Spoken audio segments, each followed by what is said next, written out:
है कि ये जो रेगुलर बेंच है उसमें जुलाई फर्स्ट वीक में जब भी कोर्ट खुलेगा तो उसके अंदर ये सुना जाएगा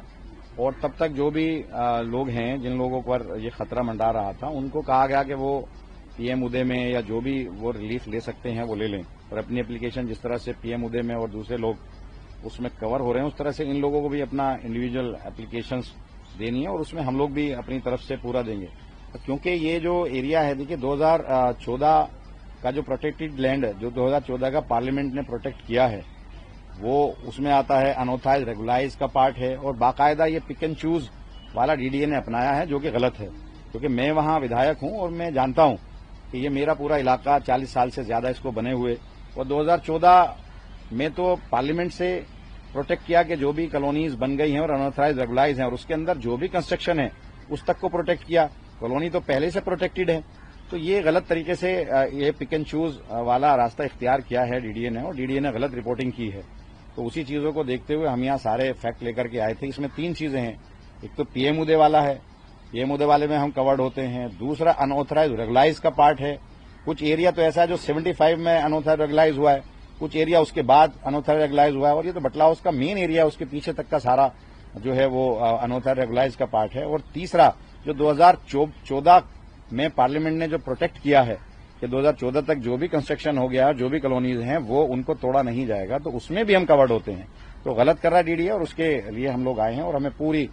इसको जुलाई में सुना जाएगा जो रेगुलर बेंच सुनेगी और उसमें हमें पूरी राहत मिलेगी। हमारे भाई के एमएलए हैं, ये बताइए कितनी बड़ी दिक्कतें वहाँ लोगों के सामने आ रही, कितने लोग इफेक्टेड? देखिए आशियाना बड़ी मुश्किल से लोग बनाते हैं और आशियाना बनाने में जमाना लग जाता है और ये लोग उजाड़ने चले आते हैं। मैं इनसे पूछना चाहता हूं ये कैसे तय करेंगे कि मैं अनऑथराइज रेगुलाइज का पार्ट नहीं हूं या 2014 में जो प्रोटेक्ट किया पार्लियामेंट ने उसका पार्ट नहीं हूं या जो पीएम उदय है उसका पार्ट नहीं हूं। ऐसा तो हो नहीं सकता कि एक मकान पीएम उदय में आता है, एक मकान सेव होता है, 4 मकान नहीं होते, फिर 4 मकान सेव होते हैं, एक नहीं होता। ऐसे तो हो नहीं सकता। अगर इनकी कोई लैंड है तो वहां पर अनऑथराइज रेगुलाइज अगर कॉलोनी बन गई है, मैं मानता हूं वो डीडीए की लैंड है, अगर डीडीए की लैंड में भी अनऑथराइज कॉलोनी बन गई है तो वो भी प्रोटेक्ट है। अब से पहले बहुत सारे तमाम केसेस में कोई ना कोई लैंड किसी न किसी एजेंसी की रही है तो वो जो जीएनसीटी एक्ट है उसके अंदर तो हम लोग प्रोटेक्टेड हैं पूरी तरह से और डीडीए ने गलत बयानी यहां आकर के की है। अगर इन लोगों को तभी नोटिस इश्यू हुआ होता तो ये सब नौबत नहीं आती क्योंकि मैं विधायक हूं, मैं जानता हूं सारे नक्शे हमारे जो हैं सरकार के हैं और सरकार ने सब चीजों को प्रोटेक्ट किया है। अनऑथराइज रेगुलाइज का पार्ट है तो ये गलत कर रहा है डीडीए। अमरनाथ भाई नोटिस चस्पा कर दिया गया है और उसके बाद जून तक का समय है तो क्या आप लोग अभी डीडीए के पास जाएंगे, एप्लीकेशन देंगे? डीडीए को अब खुद जब हम लोग सब जुडिश है तो डीडीए को तो अब वेट करना पड़ेगा। जब मैटर सब जुडिश है और सुप्रीम कोर्ट के अंदर है, सुप्रीम कोर्ट ने रेगुलर बेंच को सुनने के लिए डेट फिक्स किया है तो डीडीए का क्या मतलब है। बाकी हम जो चीजें हैं जो पीएम उदय में अपना एप्लीकेशन देनी है, जो रिप्रेजेंटेशन हमें देना है वो हम देंगे। मेन इशू यही रहा है कि जिन लोगों को नोटिस मिली है खसरा नंबर 279 के अंदर, ये खुद पार्टी नहीं थे इस कंटेम्प्ट प्रोसीडिंग्स में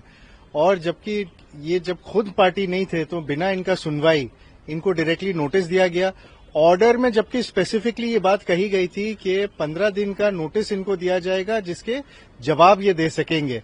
बल्कि उसके जगह नोटिस सीधी इस बात पे आ गई कि आप ये जगह को खाली करें।